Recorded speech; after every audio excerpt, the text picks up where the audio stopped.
In the name of Allah, the Compassionate, the Merciful.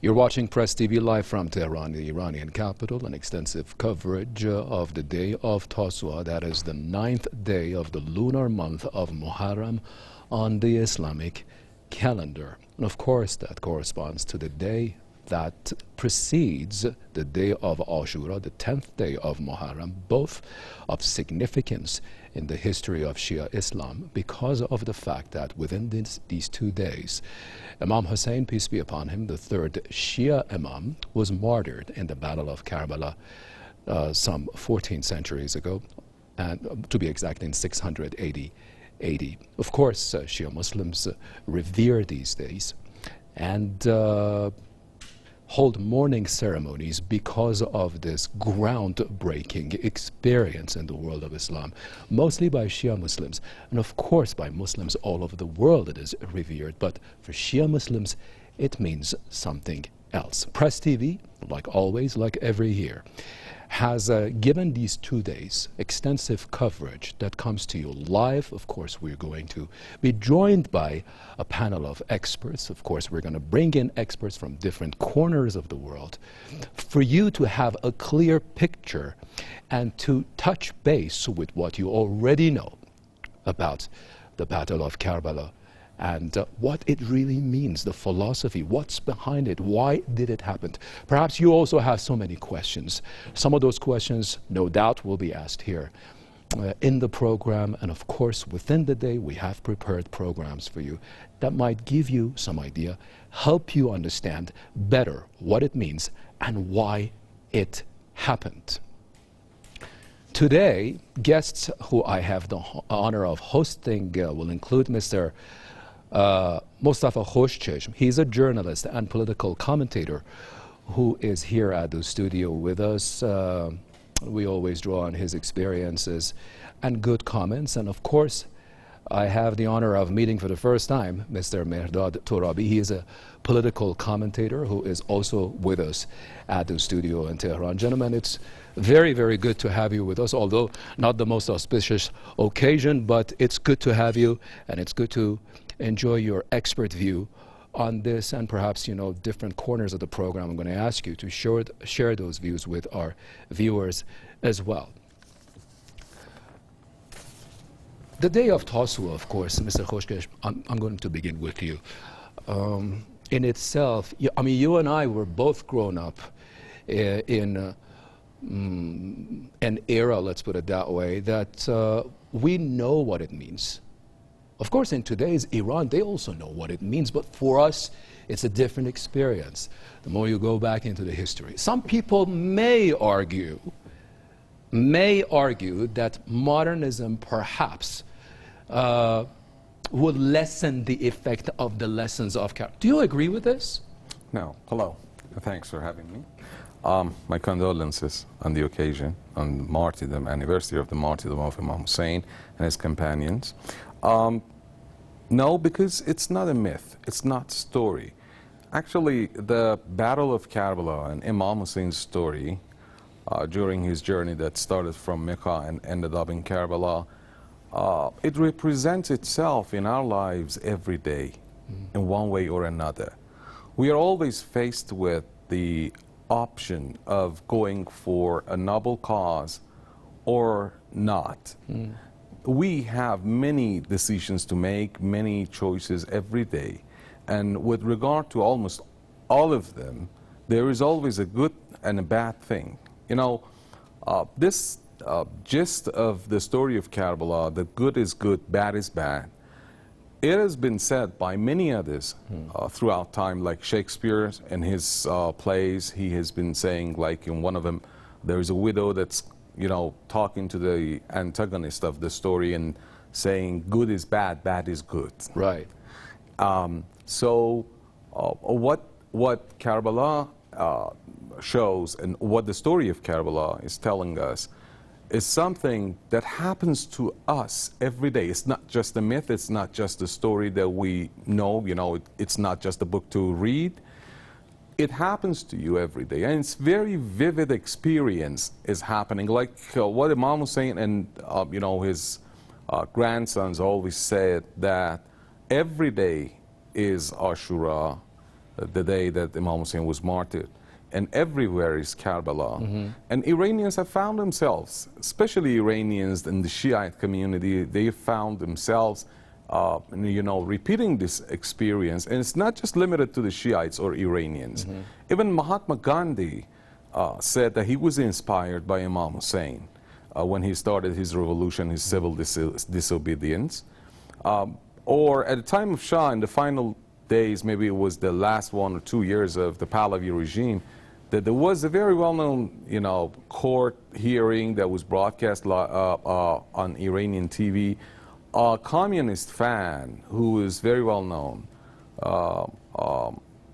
said that although all throughout his life he was a non-believer, he never believed in God, in final days he had come to realize that how noble Imam Hussein's cause was, and he called himself a follower of this path, of the path of Imam Hussein and Imam Ali. Right. And it was, truly touching, even in those days.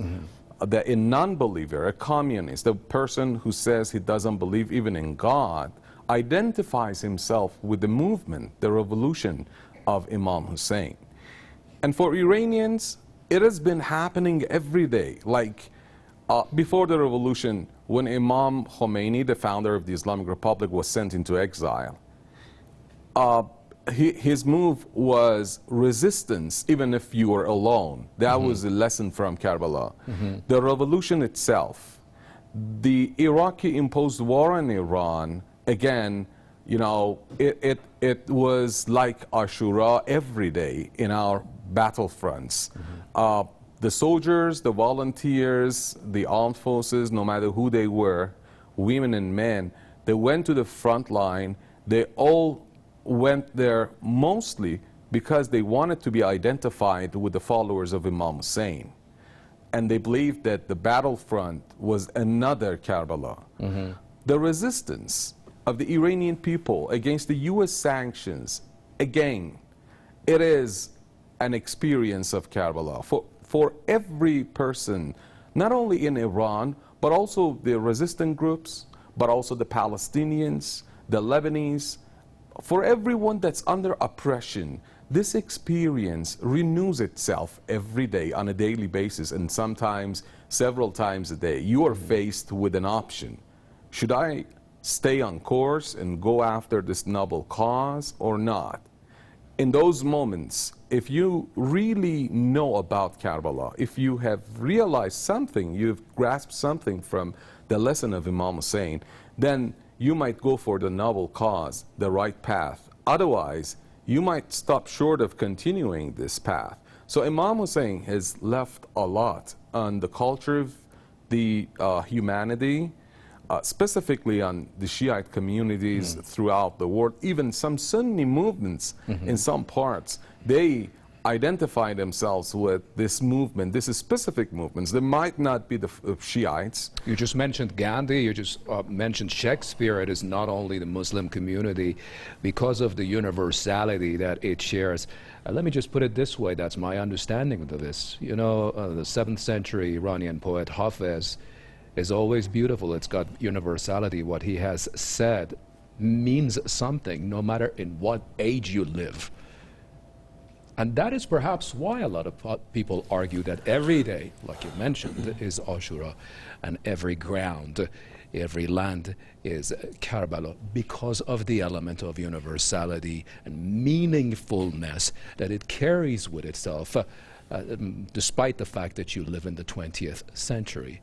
That's a very good meaning to that, and thank you for sharing that with us. Again, the same thing. I know that today, with you two gentlemen, we're to discuss what it means, Ashura and Tasu'a, in today's life, especially given the world situation. You know better than I, the sanctions on Iran. Look at the West Asia region and the experiences of the West Asia region. Look at Syria, look at Iraq, look at Afghanistan.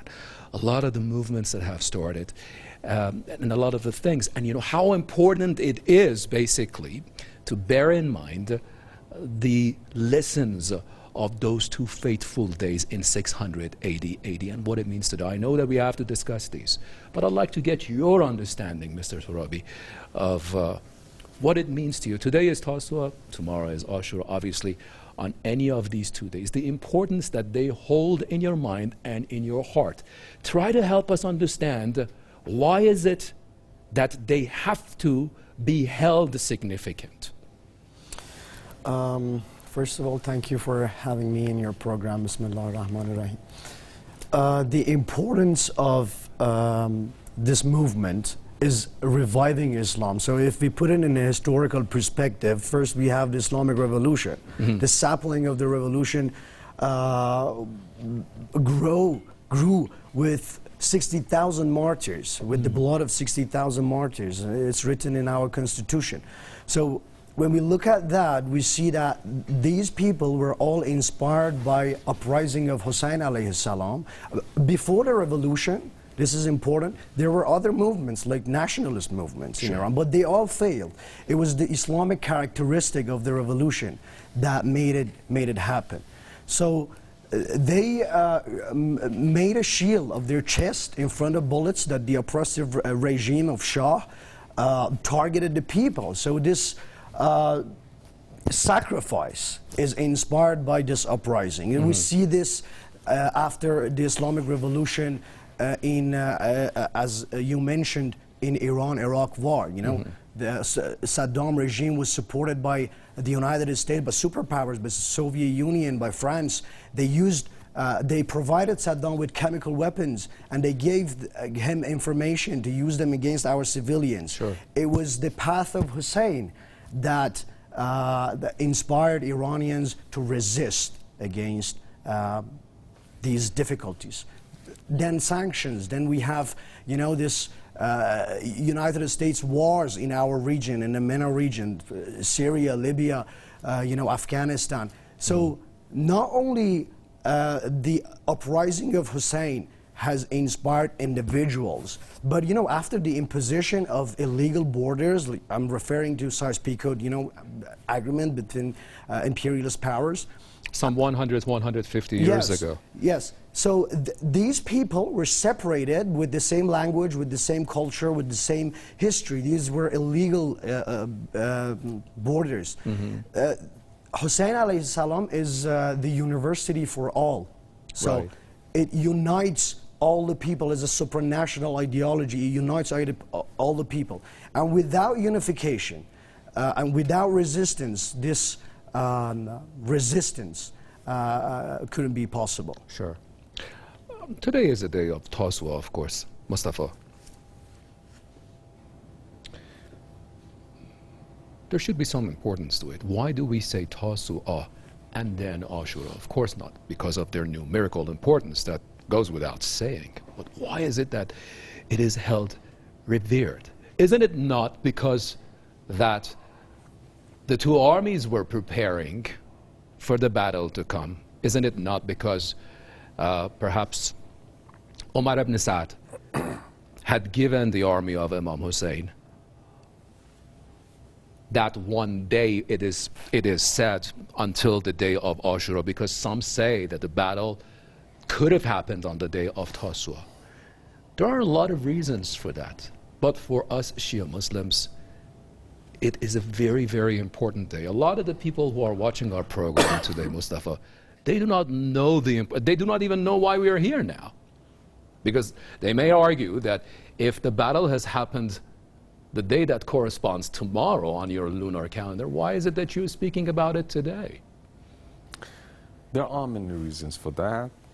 One of the reasons is that it was to happen actually on this day, on Tasu'a, and as you just mentioned. And also Imam Hussein and his companions asked for one last night of praying for God. So that's one of the reasons. But another reason is that there were still efforts by the army of the tyrants Yazid, headed by Omar Sa'd and others, to convince Imam Hussein and his followers to defy the path and to stop And there were efforts to buy his brother, Abul Fazl al-Abbas. You know, he was his top commander, the one that rose the flag, and he commanded the army. He was in his 40s, apparently. And there were continued efforts to, you know, bribe him. And it continued, you know, until Tasu'a and this day. Also, with regard to others, the same happened. And that's why we say that the story of Karbala is not just a single day. It's a journey. It's a 2-month-long journey that started from Mecca. And on this path, there were too many, you know, hurdles, impediments to Imam Hussein's path. Like, one of them was, as soon as he declared to his friends that he wanted to start this journey, that he needs to move to go to Karbala, to the city, as he had received thousands of letters inviting him to the city, to Kufa. And there were many people who loved him, really, but in worldly manners, and said that you should not do that. Let's express your allegiance to the tyrant and save your, you know, family and your life. Don't go to, you know, don't go on this journey, since it might have dire repercussions. On this path, when he started, you know, the move with the caravan, with his family, and with many other people, it took weeks to get to Karbala. Right. There were so many people on this path. They were trying to dissuade him and his army, which happened to be way larger at the beginning. Sure. In thousands. Yes. But some you know, tried to dissuade him and his army from continuing this path because they had been employed or bribed by the tyrant, by Yazid. Some others because they loved Hussein in a worldly manner, as I just said, that they were afraid that they might lose him, but they never realized his noble cause and why the journey was happening. Some others, for the fear of the tyrants, they knew that he was a wild animal and he would have no mercy. So they were trying to dissuade him. And there were many, you know, people who separated. Actually, up until last night, as recorded history says, there were people still, you know, separating themselves from the army of Imam Hussein. Of course. This day, this Tasu'a day, was a very special day for purification. That's what I want to hear. Yeah. So only those dedicated souls, the ones that had realized the noble cause of Imam Hussein, they stayed on course, they stayed with him, and they did prayers. It was as if there is no war. They were just talking to God, you know, like a lover. So this final day had lots of meanings for those who believe in this 2-month-long journey. It's a conclusion. You know, when you have really this means, 2-month-long do you really story, want to lose your life, or do you just say that I am the friend of the Imam until the moment it does not cost my own life? yeah, there were some people like that. Even Yes. there were people who gave him their horses, best sword, but when it came to their lives, they said, "I'm sorry, I'm not going to do that. I'm going to give you my wealth, whatever I got, the best things I have, the best horse, the best sword, but I'm not going to accompany you because you are going to die." So, you know, this journey, this story, which has lots of lessons for humanity, it best simplifies and shows us and depicts dedication, resistance, justice, standing for a noble cause, divinity, and so on. And as my friend said, reviving the religion of his grandfather, Prophet Muhammad, peace be upon him, was the prime objective and goal of this journey. But this beautiful journey needed a detailed conclusion. The conclusion could have never happened in one single hour. It's like a play. It needed a couple of days. You know, it's like, you know, scenery. It's like a painting with many details that you just paint. Every corner, you know, you have a scene on the day of Tasu'a as well as Ashura that you could go through details to see the beauties of those scenes. So this Tasu'a day is also very important, and it's been named after, you know, some of those that have dedicated their souls on the Battle of Karbala, like Abul Fazl al-Abbas.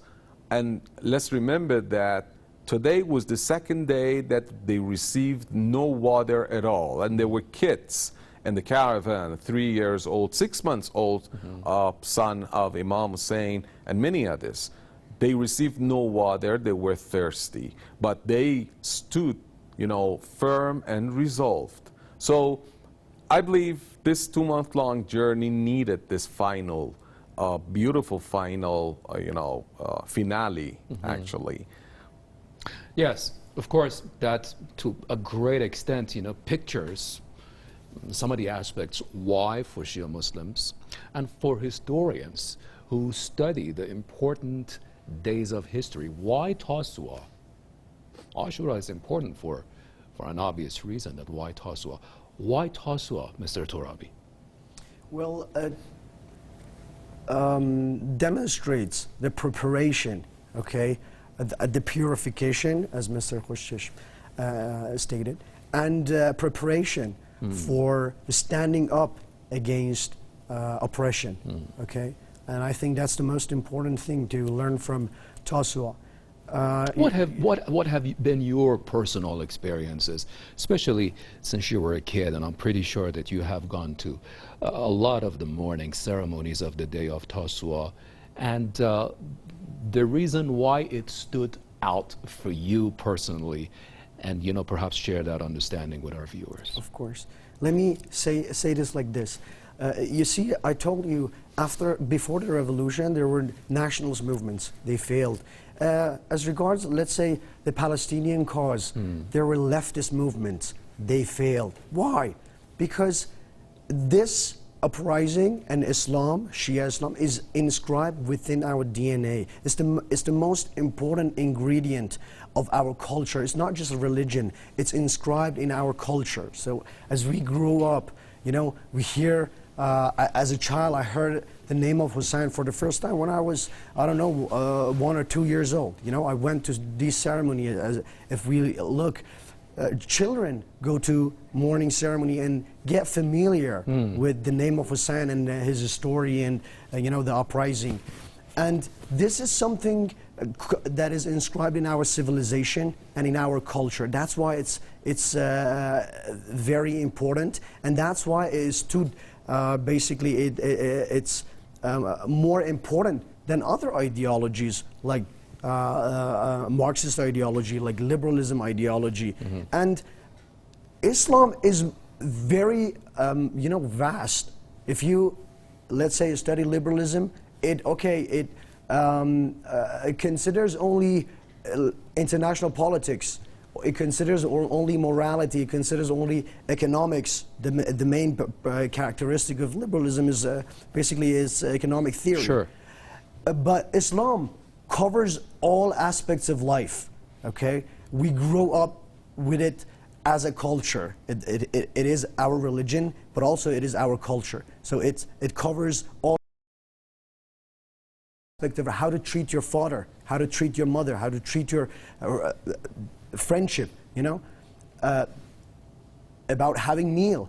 Which ideology in the world, you know, has got this detailed description yes, right. of so Every many aspect things. of life. And there is why, usually a reason for that, you know. Yes, and that's why it has become a cultural thing, and that's why it's more important than any other ideology, and that's why it became successful, you know, in Islamic revolution, and that's why it fits this region. Sure. Resistance, basically, and this Hussein uprising matched together. Okay. So I think to some extent we shared opinions, all of us, about why we're here today and why we talk about the importance of the day of Tasu'a,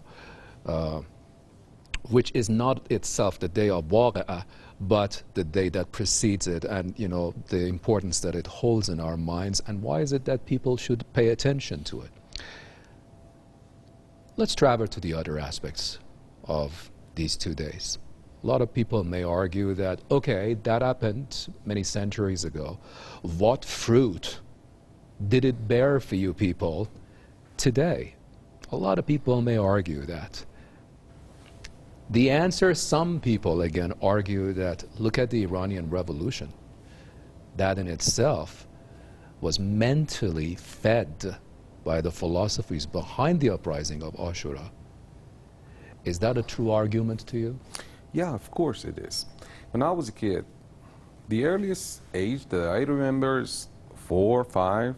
When I remember I was taking part in ceremonies alongside family, but I'm sure that since I was born, I've been taken to these Of ceremonies course, yes. like every other kid in this country, even non-Shiites. That there are many followers. I've seen, and I have the experience that I've seen many followers of Christianity, Judaism, and many others who believe in You're right, Imam I remember Hussein. that too. Yeah. And they serve these ceremonies, you know, and they believe in the path of Imam Hussein and his brother Abul Fazl al-Abbas. When I was a kid, it was important to me to go to these ceremonies, take part in these ceremonies actively. But as I grew up, you know, I happened to think more about Ashura and Imam Hussein and his path. Now, these days, I think even more how it has impacted my life and the lives of the Iranian people and the Shiite community and humanity throughout the world. Tell us more. Imam Hussein is very much vivid in the culture of the Iranian people, not just the culture in their everyday life. It has left a great impact on their actions, decisions, and especially the collective wisdom and feeling of the Iranian society. There are some people, a minority, who would, you know, have given it up under the sanctions, probably saying that, okay, let's give it up. But a major portion, most Iranians still believe that we need to do the resistance. This is not what I say. This is not something subjective. It's objective, based on Maryland University and Tehran University polls. Continued polls show that Iranians, even at those times that they had some kind of hope in the nuclear talks, you know, back to the days of Obama, 2015, those days that they had not still experienced the United States honesty, level of the U.S. honesty towards these talks and the final deal. Even in those days, people believed that we should do the resistance. We should try this option to see if they are honest or not. But we need to do this resistance. Where does it come from? This resistance comes from, of course, Imam Hussein and Karbala. Why do we say Imam Hussein? Because every moment some people have some kind of trouble or they want to bother, make some kind of effort, they say Ya Hussein, they say Ya Abbas, Ya Abul Fazl. They ask for their helps. But resistance started with the advent of Islam. The early wars of the Prophet, there were too many scenes, too many battles that Muslims resisted against the non-believers, the ignorant Arab tribes who wanted to uproot the newly born Islam in Medina before they could capture Mecca. But why is it not present in other movements nowadays, if that was the origin of this resistance? The origin is the Battle of Karbala that we see, especially the Shiite communities, especially the Iranians, continue this kind of resistance and devotion and dedication to their noble cause once they pick it up. So it's truly important. Why? Because it has determine the fate of the Iranians, first of all. Second of all, that's one of the problems that Americans have with the Iranian people. There have been strategists, American top strategists throughout the last several decades, acknowledging that they got a problem with the Iranians, that they don't have it with anyone else. They have failed time and again to identify and distinguish the threshold of tolerance as well as the threshold of action of the Iranian people. There have been strategists who say, American strategists who've been saying that when it comes to other countries, you have a fixed, stable level of threshold, a little more or less. But when it comes to the Iranians, we cannot identify that. The problem is that there are many Orientologists, there are many people who are Muslims, Shiite Muslims, that have, they have studied even in Qom in Iran, and now they are in there. They are Shiite Muslims. They have the knowledge, but they don't feel Ashura. They have not grasped the real meaning and the reality of Imam Hussein's movement. That's one of the problems they got. That's why they do not understand when 20 million, 25 million people take part in, the mourning ceremonies on the 40th day after the March Ashura, of Arba'in. the Arba'in March. Yeah, that's right. And they don't understand how come the Iranians resist under much pressure. I've been asked and approached and asked by many foreigners who have been asking me about the Iranian resilience, the Iranian resistance against all these pressures, and they are asking, how come you still resist and you don't revolt against your own government? That's one of the answers. The main answer comes from the day of Ashura and the story of Karbala. Iranians identify themselves with Imam Hussein. Now, in addition to the deduction and reasoning that they have for staying on course against the U.S. pressures, political reasons, and being a free soul, freedom-seeking, all of these things are present in their decisions. But one more thing is that they would die to identify themselves with Imam Hussein, to prove that if they had been alive at that time, at the time of Imam Hussein, they would have followed him, they would have stayed with him, they would have dedicated and devoted their lives to the Imam Hussein movement. So it has left a strong impact on every aspect of the Iranian, not just the Iranian, but also the Shiite community, from Iran to Iraq to Pakistan and elsewhere. That's why you see there are Shiites that live in Afghanistan, Pakistan, in Iran and elsewhere. And once they see that the sister of Imam Hussein, her tomb, her shrine has come under attack by non-believers or radicals, the extremists, ISIS, they volunteer themselves to go to Syria. From there, that's a long journey to defend the holy shrine. So it's more important, as my friend said.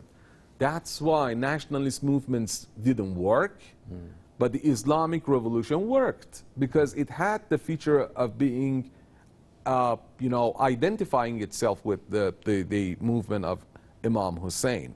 That's why they don't care about borders. They never say, okay, the shrine is not in Afghanistan, the shrine is not in Pakistan, so we don't have to go there. Because it's not a national issue. It's something that has felt them, very deeply, very strongly, that their hearts have been felt by this story, which is very vivid in their actions and decision makings. So as long as Iranians, that's one of the reasons why Imam Khomeini, the founder, he stressed so much on honoring the ceremonies, the Imam Hussein ceremonies, the mourning ceremonies, and continuing it and doing whatever we could to keep it alive. To reenact some of those things in order to keep it, like you mentioned, alive in the minds and souls of Iranians, to replay the learning process to basically remove the dust from some of the learnings of the Iranians in different ages. I totally agree with you. We're going to take a little break now, Mustafa. I really appreciate your comments. So do you, Mehdi. And we're going to bring in guests from other studios and share their opinions with our viewers as well, in order to, have multiple opinions on this day. And of course, as you've been watching Press TV, we gave you the different aspects of the day of Ashura, Tasu'a, and of course Ashura for some part. And you watched ceremonies that were ongoing in different places of Iran. Of course, this year it has been to some extent limited. I don't need to tell you, it's because of the coronavirus and the social distancing and the fact that everybody has to use a mask and all. But that really hasn't stopped the ceremonies totally. Because of this importance that it holds in the hearts of Muslims, especially Shia Muslims, especially Iranians, they still come out on their streets. And observing all of the hygienic protocols, they also observe the ceremonies pertaining to these 2 days of Tasu'a and Ashura. I've been told that Mr. Omar Nashabi joins us from our Beirut studios. Thank you very, very much, Mr. Nashabi, for joining us. I really appreciate it. We, of course, at the Tehran studio, we're talking about the day of Tasu'a. Why is it that people have to look at it as an important day? And for those who do not yet quite understand the importance that it has and it should have, help them understand, share your views with us, and help everybody understand the significance of the day of Tasu'a. And then, of course, we're going to go to the other questions. Please.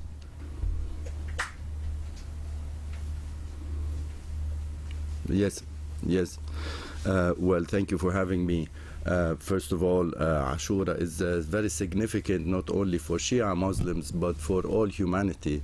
It is an issue that is very much related to the principles of justice for Imam Hussein and the family of the Prophet, and it is related to the principle of unity between Muslims all around the world under the principle of justice. This year, and I'm talking from Beirut, we are facing several challenges on Ashura, and Sayyid Hassan Nasrallah talked yesterday about some of these challenges. I can depict 6 main challenges that we are facing, and we should focus on these. I believe the first challenge you just talked about, well, we have the health challenge. And we're organizing the marches and the meetings and the prayers with precautions for corona, the coronavirus and the health precautions, so the protocols are being respected. And this is very important and should be maintained throughout the coming days. The second thing is that we have the Israeli ongoing offensive and occupation and onslaught of Palestinians. Every day the Israelis are murdering Palestinians, and this has been going on. It's true that the media coverage is less. The international media coverage had a little setback, but we should always maintain this central issue for all Muslims and all people who believe in justice around the world. The issue of Palestine comes back every time, and in every Ashura we have to maintain that the people of Palestine are like Imam Hussein. They are not to be left alone, and all Muslims all around the world should stand in solidarity with the struggle of the Palestinian people.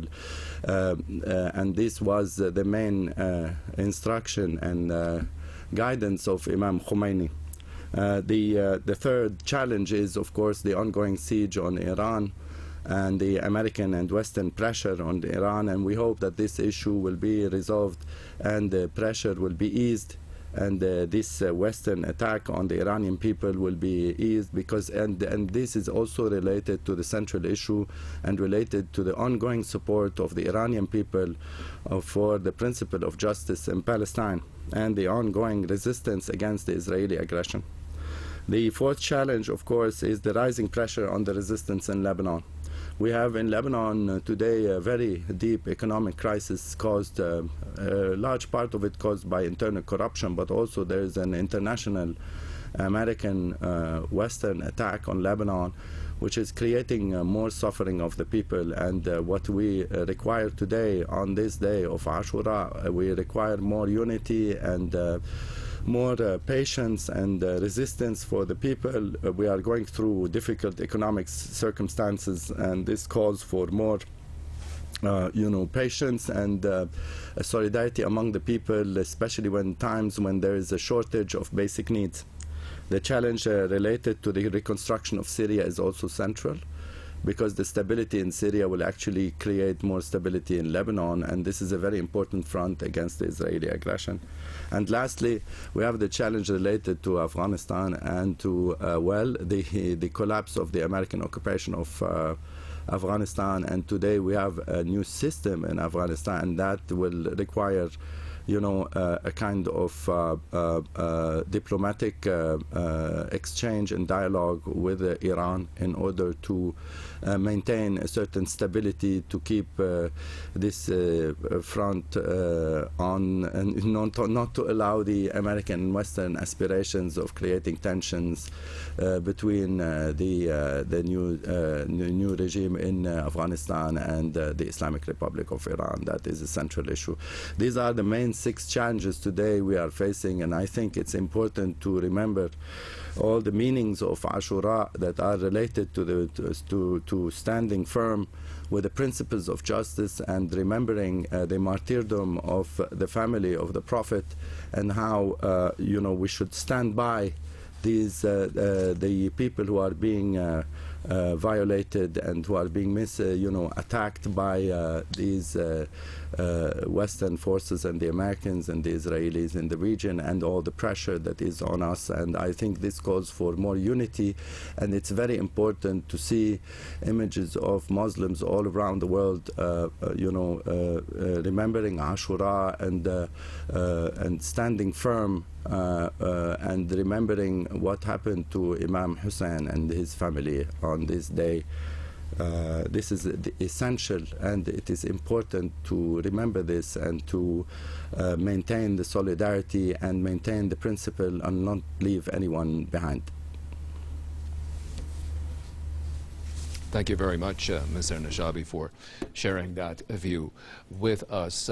As you were speaking, let me just remind our viewers that, anywhere in Iran or in the world, if we get live images of the ongoing funeral processions, the anniversaries, I should say, of the day of Tasu'a and Ashura and the ceremonies pertaining to it, we're going to let you have them.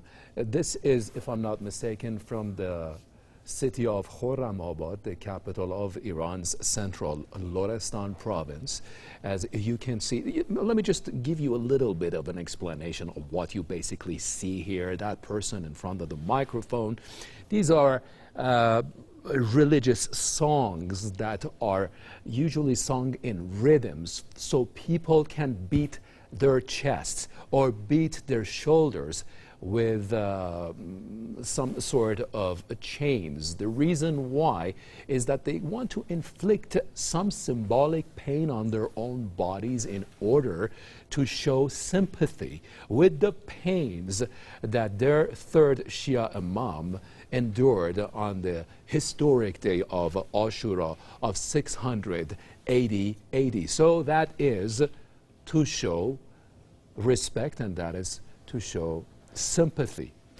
And that usually is the most recognizable scene if you want to tell by yourself what you're seeing on your screens. See, this is the city of Shiraz, the capital of Iran's central and southern Fars province. And again, you see people beating their chests.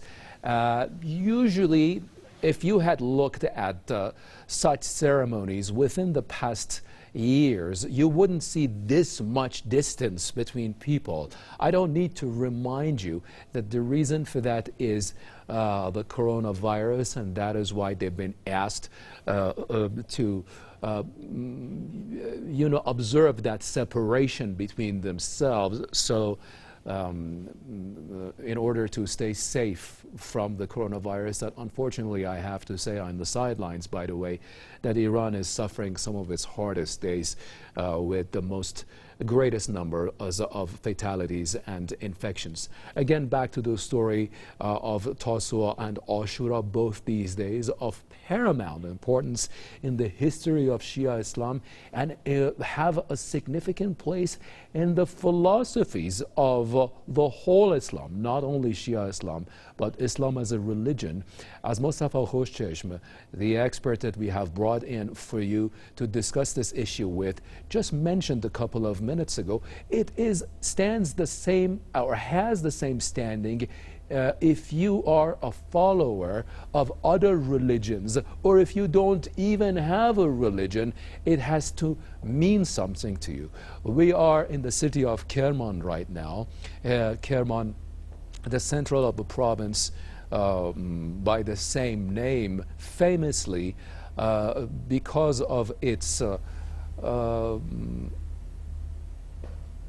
great martyrs, because of the people who sacrificed their lives during the 8-year imposed war of Iraq, most outstanding of whom I can point out to martyr Soleimani, Brigadier General Soleimani, who was martyred in an attack on the 2nd of January 2020 in the city of Baghdad, together with that man that you see right beside him in that photo of his, Abu Mahdi al-Muhandis, another Iraqi resistance of his that happened to be with him on that fateful day. Both of those gentlemen were martyred last year, and this, I would imagine, is his burial place, a cemetery that also includes his burial place, I should put it that way for you. And since that time that he was buried, it has grown in importance, because a lot of people who did not get to meet the general while he was alive now can actually spiritually meet him when they go to that cemetery that, of course, no doubt takes them to the general's grave as well. Martyr Qasem Soleimani, the head of Iran's IRGC Quds force, the force and the wing that operates outside the Iranian borders. Again, back to the issue, this is the city of Khorramabad in Lorestan province. Again, as we mentioned it, people in different provinces. For now, we have been able to live stream for you what we've been able to catch from different state capitals. Perhaps sometime later in our program, if we have more images, we're going to let you know. Let me just take you back to the city of Beirut, where I was speaking to Mr. Omar Neshabi, and he, of course, spoke about the importance of the day of Tasu'a, as well as the day of Ashura, and how they stand in our culture. And by culture, our culture, I mean the Middle Eastern, the culture of resistance, so much of it that has to do with the culture of resistance. And I would like to ask the same thing from Mr. Neshabi, that in today's West Asia, if you were to give us some examples of what is it that people of this part of the world have really learned from that, for the people who are not perhaps familiar with this, to say, okay, if these people really are followers of the philosophy of the school of thought that they say they are, this really justifies it. They are actually listening to that lesson, and then they have taken it into action. What kind of examples do you see in our region, Mr. Neshabi? Tell our viewers. Yes. Yes, today the source of justice, when we talk about justice and international justice and fairness, we think about the West and about the United Nations and what the United Nations brings and what Western values bring. In fact, the principles of justice are more rooted in the legacy of Ashura, in what happened in Ashura and what happened in Islamic history. This kind of betrayal of Imam Hussein, this kind of this injustice where he was slaughtered with his family, and they are the grandchildren of the Prophet Muhammad, and this kind of injustice made people commemorate this day in order to remember that we should never leave those who are victims of injustice behind, whether they are the grandsons and the granddaughters of the Prophet Muhammad or whoever, anywhere around the world. This is a call for standing in solidarity with the victims of injustice. And it's not only, as you said a few minutes ago, not only on the day of Ashura, but throughout the whole year, throughout every day and everywhere around the world.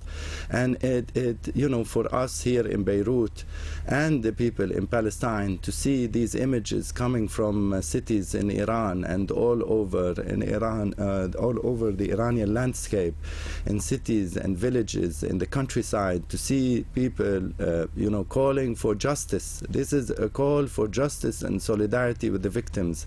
They feel that as these people are in solidarity with Hussein, they are in solidarity with the Palestinian people who are under occupation and who are victims of the most aggressive attack from the West, personalized by the Israelis and the Americans and their supporters in Europe, and also, unfortunately, in the Arab world and Arab regimes who have made a pact with the Israelis in order to continue the onslaught of the Palestinians. We also remember, and it's very important, as you also mentioned, the martyrs, Qasim Soleimani, Al-Muhandis. We remember Imad Mughniya and Mustafa Badruddin, these people who gave their lives for the cause of justice. We also want to stress that this is an issue that is an international issue, and it concerns every human being everywhere around the world, because we cannot organize a life on earth without justice. And therefore the day of Ashura and their call, these people, what they are calling for is they are reminding the world of what happened in Ashura and on this period in Islamic history, where greed and money and power made these some Arabs violate the principles of justice and also go so far as to kill the descendants of the Prophet and the grandchildren and granddaughters of the Prophet for greed and for power. And this is something for every one of us to remember. Not only remember the martyrdom of the grandchildren of the Prophet and the family of the Prophet, but also remember what brought these enemies, these evil forces, to commit what they committed. What brought them to commit what they committed is greed and this kind of aggressive stance in order to take over the power and material gains in life that are really not important. The importance is for one to live in faith and in belief that they respect the rights of others and respect the dignity of others. And I think these are lessons that are very important for not just Muslims, as you said, but for everybody around the world. This is a call for justice. Ashura is a call for justice and unity. And also Ashura creates in every believer a kind of patience and a kind of wisdom. It allowed the resistance in Lebanon and the resistance in Palestine to stand firm. In 2006, for example, during the big confrontation with the Israelis, every resistant had faith inside him, and that would allow him to be stronger. These resistance at times were alone in long nights without any food or electricity or anything, and they had to maintain their position and combat in a very fierce way. And what makes them combat and stand firm is their faith and their belief in the principles of Ashura, and these are the principles of justice. And I think this is very important. What allowed us here in Lebanon and in the region to maintain the resistance against Israel are meanings that are very much related to the principles of Ashura. The principles of not leaving anyone behind, standing in unity, having deep faith, and not being afraid to fight for the principles of justice, even if it costs you your life. Shabi, editor with Al Akhbar newspaper in Beirut, many, many thanks for your time, and enjoy the rest of the day. Again, you're watching Press TV. This is a live coverage of the day of Tasu'a on the lunar calendar, that being the 9th day on the lunar calendar. And of course, we talked in length about why it is that we are giving this a special coverage that precedes the day of Ashura, of paramount importance. Some people even have gone further and said that Ashura perhaps is the most important day of the lunar calendar for Shia Muslims. Here with me, if you remember, before we took you to Beirut, I have very dear guests, Mr. Mehrad Torabi and Sayyid Mustafa Khushchesh. We are discussing the different aspects and most importantly, what it means, the day of Tasu'a. Why is it that in today's life we should take it as very, very important? I'd like to begin with Mehrad right now about the where it stands in today's life. You know, a lot of people may say that, okay, this is a lesson that you Muslims saw. Good for you that you have it. What does it have to do with you today? The answer to that, as I told Mustafa just a couple of minutes ago, a lot of people may argue, the counter-argument to that actually is that look at the Iranian Revolution. And look at the resistance that you see. Where do you think they learned it from? I'm just trying to tell you these two views, the question and the answer. Let's begin with the Iranian Revolution. We don't want to go to the other resistance. But with the Iranian Revolution, do you agree with the saying that the Iranian Revolution was inspired by the Tasu'a and Ashura days? Yes, indeed, it was really inspired by, actually, it's interesting to know that the Islamic Revolution, the very beginning, started from Muharram al-Haram, from the month of this Imam Hussein uprising. Can you tell us a little bit more about that, because that's interesting? Yes, it was started by this month. You know, this month, people gather together and they call for justice. They call for standing against oppression. They recall all the historical events that happened, how, you know, the Yazid basically suppressed the resistance of Imam Hussein alayhi salam. And people actually were inspired in this month, and they could match this happening to their everyday life. The oppression of the absolute monarchy of Iran's Shah, you know, because they couldn't even, by that time, mourn for Imam Hussein alayhi salam. So there's a, you know, religious characteristic reason. There's a religious reason. Is that the time that Tazia was also banned? Yes, yes, it was actually. Okay. It was. You know, and basically we have this policy of uncovering women's veils by carried out by Shah. So this is one reason. The other reason is basically imperialism and the influence of foreign powers in Iran. So these all caused the people amidst the outcry for freedom and independence start the revolution, which started from basically Muharram al-Haram. it was really, people were really inspired by Imam Hussein uprising. So you do find it Yes, of within the of course. Not Iranian just me, Revolution. everyone finds Imam Hussein in Islamic Revolution, in our resistance against, in every level. That Because this is a today historical movement. It's easier to find. I mean, like, because unfortunately, because of the political situation surrounding Iran, a lot of people may argue that you're going to have no choice but to resist, or you have to give in. The examples of which you can clearly see in the day of Karbala, like Mustafa just said, Imam Hussein also had a chance and had the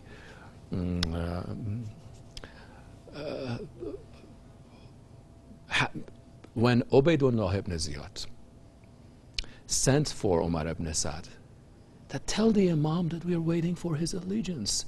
Do this and finish it.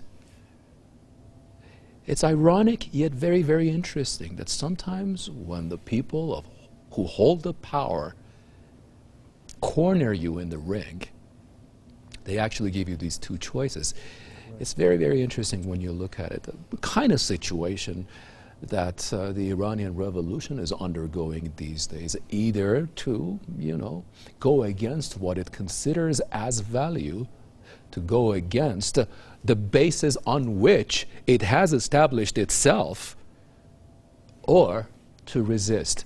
So you do see it. It's not only today, because I told you it is more identifiable and recognizable today when you look at it. What you're telling us is that from the outset of the Iranian Revolution, it was inspired by Tasu'a and Ashura and the philosophy and the teachings of Muharram. Of course. Mustafa, you totally agree with that, right? Of course, because 15 years, where did it all start? Where did it find its roots? I mean, the Islamic Revolution. 15 years before that, everything started with a gathering for Imam Hussein, when Imam Khomeini was the keynote speaker of that. He was addressing people. He was talking about religion, and he was talking about, Imam Hussein, and the art was, what makes Shiite Islam different from Sunni Islam to a large extent is this very fact that it modifies itself, it copes with realities of modern day, defines Islam. What would the Prophet and the Imams do if they were alive today? And then he drew a comparison between the Shah and Yazid, the Pahlavi regime, in what way was the Umayyad this dynasty. Yeah. Yes. And then, if there was something wrong with the United States, understanding this very fact that the Shah and the US and the pro-West camp in Iran could be rattled, it was this very vital mistake that they never thought that religious leaders could bring the story of Karbala and religion to modern day and show people that it's Karbala today. Karbala was not in the history. They thought that it's some kind of story, superstitious or real, whatever it is, it belongs to the past. These are, guys that deal with the past, with the religion. They don't have the capacity, the thinking capacity to represent a paradigm from Ashura and Tasu'a for modern day life. And they did it, and Imam Khomeini did it. The revolution started then. People took out to the streets. They were martyred. For 15 years, he was sent into exile, and would you say that would have been possible without the learnings that you have from the day of Tasu'a? I don't think so. I never think so. We've had similar stories before and after Karbala. After Imam Hussein, there were uprisings, even some by his own, relatives. But none of them could be remembered by the people. If you ask Shiites who was Zayd and the Zaydiyya movement, they do not know, most probably. And before that, even it happened, even before the advent of Islam, there have been, the way Zakaria was killed, Yahya was killed, and many others. But they were never the paradigm, the role model for the world. It's very much important that the Imam Khomeini, that's why actually Imam Khomeini said, as long as, I was saying it before we went to Beirut, that as long as you believe in Ashura and Imam Hussein's path and you honor the memory of Imam Hussein, the path of Imam Hussein, it's not just mourning for Imam Hussein in the first 10 days of the lunar month of Muharram.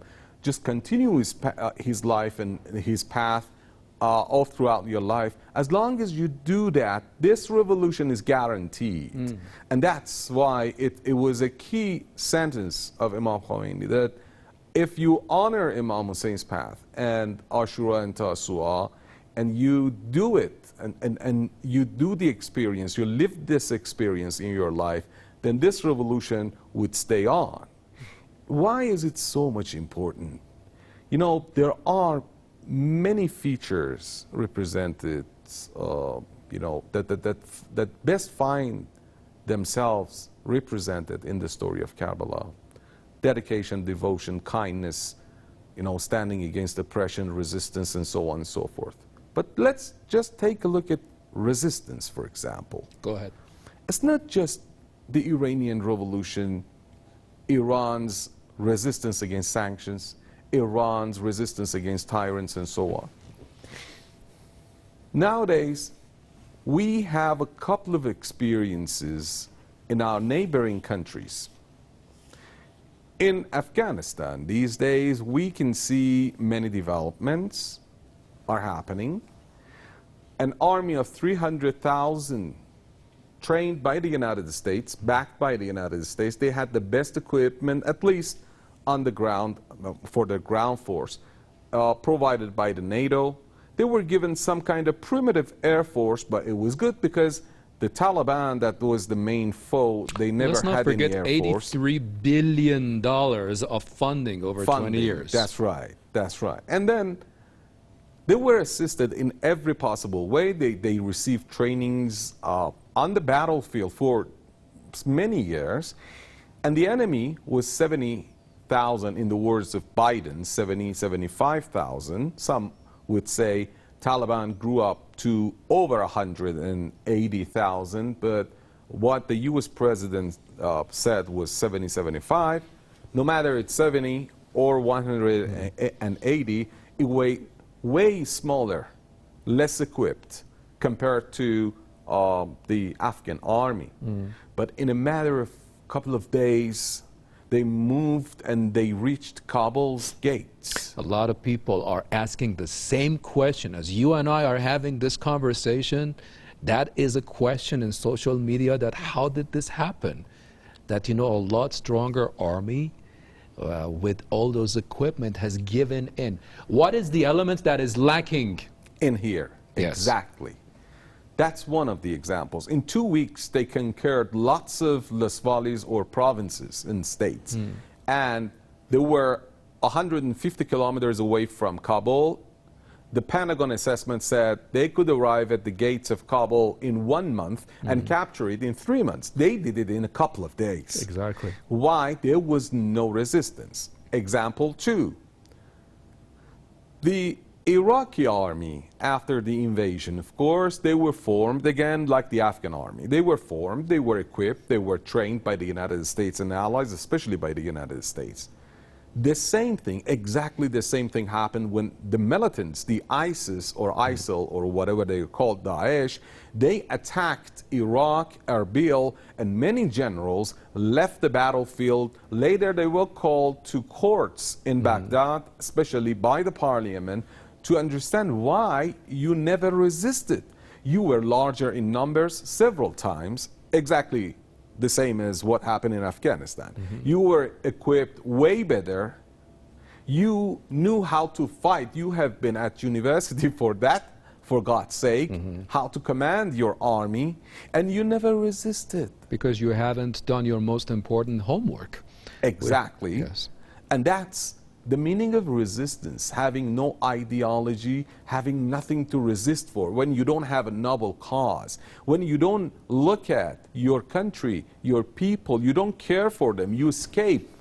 Now, irrespective of the cars of money that they say that the leaders in Afghanistan, they've taken away, the most important factor in here is that you don't care for a noble cause, be it your country, your religion, your freedom, whatever it is, your nation. You have left your nation at the mercy of the enemy, and you have escaped because you don't believe in a noble cause, because you have not had the lesson of Karbala. That makes Hezbollah different from the Afghan army, the Iraqi army. That makes Hashd al-Sha'bi different from the Iraqi army. If it hadn't been for the popular forces, Hashd al-Sha'bi, who are ideologically driven, who are motivated by their religion, by the story of Karbala, Who would have saved Iraq? they would have experienced The same fate. of Yes. Afghanistan, Exactly. and vice versa. You know, the Taliban, no matter they good or bad, whoever they are, they had this strong belief, and they challenged the U.S. will for fighting for 20 years. They were defeated, yes, on the battlefield, but eventually they defeated the United States, not in the battlefield, but when they challenged the United States for war and fighting, they gave it up eventually after 20 years. You know, when you have a drive, when you have motivation, and which motivation and incentive could be more noble, more important, best exemplified and depicted by the story of Karbala? When you have an army of 72 and you stand against thousands. And this is very important. And that's why Hezbollah is different from, you know, these troops and armies that have been trained by the United States in Iraq, Afghanistan, or even the Israelis. Why? That's why they defeated the Israelis that were said before this event. They were called the invincible army of the Middle East. Yes. They were defeated in 33 days in southern Lebanon. The last time they were there occupying southern Lebanon for 20 years. But the next time, in 2006, only in 6 years, when ideology developed, when they identified themselves with Imam Hussein, when they learned how to repeat that movement, it's not enough to be a Shiite or Muslim. You need to grasp the meaning, you know, and grasp it inside you, and be ready to repeat the same kind of experience with the same hardship. Right from the beginning, you should know the kind of hardships, increasing hardships that you would experience on this path. When you get ready, then even one day before you are martyred on Tasu'a, you start a spiritual journey towards God before your physical martyrdom and before you get killed. On the day of Tasu'a, you have spirituality. On the day of Ashura, you have the fighting and those scenes. So that's the supplication and submission happened on the day of Tasu'a. And that's why poor people in Gaza, they've been under a very tight siege for 15, 16 years, and they might starve to death, but they never give it up. And let's remember, most of them are Sunnis, not Shiites. But they have realized and they have grasped the story of Karbala and that experience. That's why they honor him. There are Sunni communities in southeastern Iran. And Mawlavi Abdul Hamid, just a few days ago, the guy who leads the Sunni population, he renewed his, eulogy and his admiration for Imam Hussein again, that and he stressed that we do honor Imam Hussein and his path. So Imam Hussein is universal, and whoever has grasped the real meaning of Karbala in various features that it represents, from devotion, dedication, kindness, resistance, and so on and so forth, they earn victory. And that's a very important lesson. And it has been also displayed by Ansarullah of Yemen. Let's see, where were they 6-7 years ago, and where are they now? Yeah, look, exactly, that's my point. The formula has always been there. You just mentioned Lebanon in 2006. Why is it not that you didn't see such a great victory? When that ship was targeted, that invincibility was gone with it. But why did it not happen before that? The formula has been there for more than 10 centuries, 12, 13 centuries. It's easy to access. You have the brightest example of that, and perhaps not only for Muslims, for all humanity has been always there, is that you have to go to it. You have to go to it and you have to pick it up.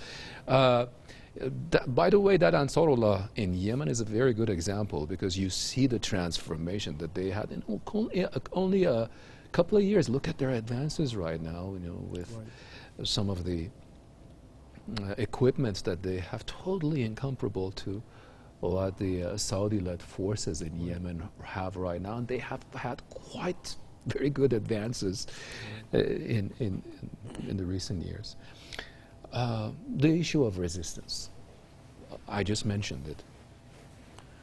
It's always been there, but it has not always been picked up, at least in a right way, by the nations. What has been the upsides and downsides to it? I'm pretty sure that a lot of people who are watching our programs, if they're Muslims, if they're Shias, they know these stories. We're just recounting some of them for them. The important thing is for those people who do not know this. And what we're trying to do is trying to make him understood with the best examples and in the simplest way possible. That, guys, there are things to learn from this. There are things that you can, and that is why, that is the key to success. Maybe you can learn a few things, a thing or two. Tell us about that, Mehrat, especially that we have this maximum resistance campaign against this so-called maximum pressure campaign, and how important it is. The examples that you can refer to, please. Well, to answer why we don't see it historically, like we see, picked up sometimes, I actually disagree. It always existed, resistance, and inspiration from Imam Hussein alayhi salam. But we usually consider resistance as getting into conflict and maybe pushing foreign forces out of our country, or putting a stop to imperialism and stuff like that. But no, resistance also includes teaching, also includes nation building. And we talked about Afghanistan and Iraq. Look, the United States experience, the war experience in Iraq and Afghanistan really showed the real tension between war winning and peace winning. After the Soviet Union collapse, the United States military doctrine was, revolution in military affairs. They thought we could achieve rapid and decisive victories, conventional victories with our military, power, revolution in military. But they won the war, perhaps, but they didn't win peace, in Iraq, in Afghanistan, in other countries. So it demonstrates, it indicates the importance of nation building, and resistance is nation building is part of resistance. So it always existed, but we usually tend to just pick up great events like the Islamic Revolution, like the Iraqi resistance fighting, for instance, Daesh Takfiri terrorists. But it always existed. So also we talked about Yemen, like Ansarullah. There in conflicts there are some material powers that you can, in your strategy, calculate. Like they have 1,000 tanks, they have 200 planes, whatever. But there are non-material forces that change the course of conflict, that change the course of resistance. And in Yemen we see it. The United Nations says it's the worst man-made humanitarian crisis of history of humankind. More than 20 million people live on the brink of starvation in Yemen. And yet they put up a good fight. Yes. How is that? Non-material forces, okay, that nobody can calculate. That's How why can you make a person who does not believe in those values understand that? Right. How can you do that? Because I guess this program should really help them understand that there are things you can do if you believe in certain things. Because for the people who look at the material things, like you just mentioned it's the number of tanks and aircraft that really counts. How would you say would be best to help them understand that it is not the number of tanks that wins the wars? I think the experience, the history shows it, shows itself. You know, they should just assess objectively the situation, not subjectively, because most journalism is about, you know, subjective interpretation of propaganda and so on and so forth. But they should objectively see and find their situation in Yemen. As I mentioned, more than, you know, indiscriminate bombing, $300 billion was the, you know, the arms transfer between the United States and Saudi. What happened to that?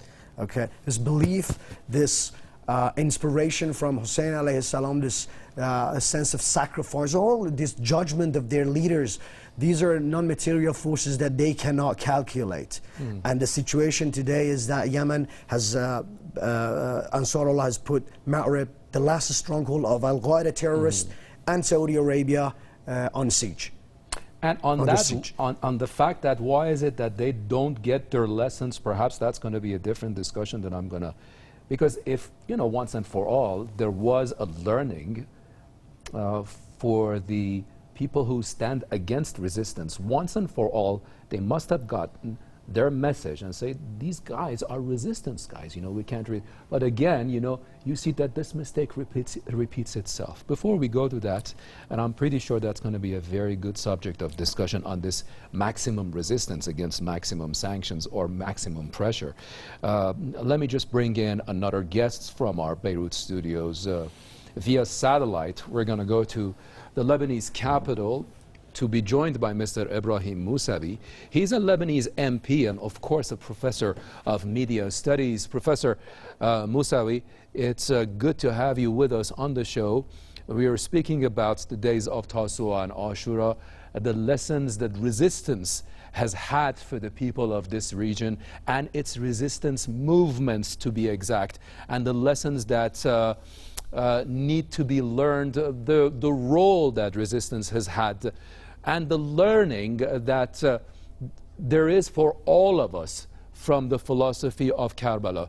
Please, sir.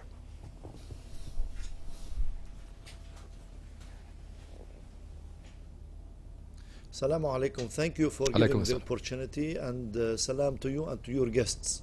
Well, to start with, if we want to go into the meanings, the sublime and august meanings of Ashura and Karbala, we would be able to draw from the eternal lessons that has been given by Imam Hussein, by the progeny of the Prophet, and they are very eloquent lessons of not only for Muslims but for humanity. Here we are talking about the eternal clash between right and wrong, between good and bad, between evil and goodness. And when we go back to that, we will not ever, if we go and make research, a scholarly research, an academic scholarly research about a school, about a university, about a place where you could dwell all the straightforwardness, all the boldness, all the courageous, all the faithfulness and loyalty, and sticking to the side of right, we will not be able to find an equal school anywhere in the world. It has never been precedented before that in one event, the event of Ashura, in one place, Karbala, you find all this system of values that could enrich humanity till doomsday. Here we go to find straightforwardness, to find goodness, to find sticking to the rule of Allah, helping the humanity, sacrificing yourself, not only yourself, sacrificing yourself and sacrificing all of your family for the sake of goodness, for the sake of righteousness, for the sake of helping people, for the sake of denouncing the bad things in life. In Ashura and in Karbala, this eternal lesson can be educated to people and can be learned a lot from by emulating this kind of system, this kind of archetype that should be followed and pursued by all those who want to go into the straightforwardness and for the righteousness. You've been discussing things in Yemen, you've been discussing things in the resistance arc that is stretching from Gaza till Yemen and in between. You can go to find that this meaning of Ashura and Karbala has been spreading all over the world for all humanity that many of the great leaders of the world has been taught by the sacrifice of Imam Hussein. So here we go to surmount and to be beyond the barriers and beyond the boundaries of a religion or of a certain confessional sect or of a certain religious group, to give the real meaning of humanity its real and its essential content. That's why it will always be an eternal message echoing and resounding from Ashura to all people all over the world that yes, sacrificing for the sake of God, for the sake of righteousness is something worthwhile, and it's going to pay always. We can see that it's paying in Gaza, we can see it has paid in Lebanon, we can see that it's paying in Yemen, we can see that it has paid in Iraq and in Syria as well. This stretching arc of the resistance with all the leaders and all the martyrs, and here I remember revered leader Qaid, the martyr, the Lord of the martyrs, if you want, Qasim Soleimani, how he has, with his blood, with his sacrifice, has been able to give this tremor of awareness for all the people all over this region. This is something that we have always to remember. This is something that we have always to teach our generations about, and this is something that we have to emulate in our daily and in our public life as well. Also, we have the ongoing movements, especially you just mentioned the resistance movement all over the region these days. Ansarullah movement is a very good example of how a very primitive, I mean, maybe primitive is not the word, with very little means has actually grown into the entity that it is today, that keeps the country safe. And, you know, as our guest just mentioned, really this designates the city of Ma'arib as the last stronghold for their enemies. Dr. Musawi, there is also the issue of the lesson of the day of Tasu'a as well. You know, a lot of people are saying that, okay, maybe what you guys are speaking about resistance and about the lessons, all of them culminate in the day of Ashura. Why is it that you talk also about the day of Tasu'a? Ashura is more known to them because the martyrdom of the third Shia Imam has happened on it. But the day of Tasu'a also holds a lot of importance. Maybe you and I know about this. A lot of our viewers are eager to hear about that, that this is a day before something greater happens. Why is it that you start your ceremonies or start your mornings from this day? Tell us a little bit about the importance of the day of Tasu'a, and of course how it relates, the events of day of Tasu'a, and how they relate to the events that we are experiencing in our region these days.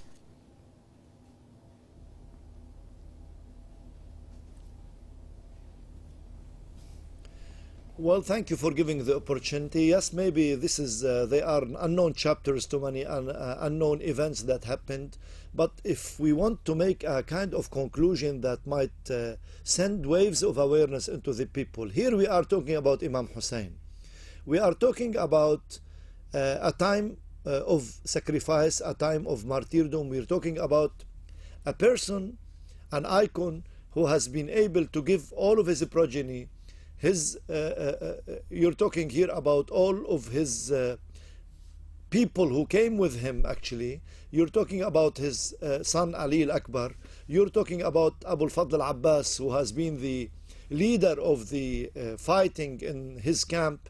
You're talking about someone who has stayed around and he's looking around him and not seeing any one of those who are the supporters, who are the fighters, who are the heroes, who are the champion, who were able to defend till this moment. So you're talking about one man deserted in the desert of Karbala, looking to the right, looking to the left, and not seeing any one of his supporters, not any one of his fighters, not any one of his family who has been defending, who has been with him. They lived with him all of his life. And here it is the culminating event of condensing all the meanings of sacrifice if you read into the books of history about Imam Hussein in this situation, we will know very well that he has been with his sublime and august character.